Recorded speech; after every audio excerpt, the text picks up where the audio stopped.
ಗುರುವೇ ದೇವನು ಗುರುವೇ ದಾತನು ಜಗವ ಜಯಿಸಿದ ಬ್ರಹ್ಮನು ಜಗದ ಸರ್ವ ಜೀವ ಕುಲಕ್ಕೆ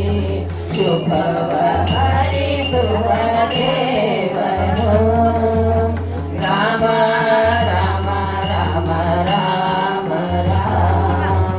ರಾಮ ರಾಮ ರಾಮ ರಾಮ ರಾಮ ರಾಮ ರಾಮ ರಾಮ ರಾಮ ಗುರು ಭಗವಂತ ಬೇರೆ ಇಲ್ಲ ಗುರುವಿನ ಬೇರೆ ಗುರು ಭಕ್ತಿ ಕಡೆಗೆ ಮುಕ್ತಿ ಗುರು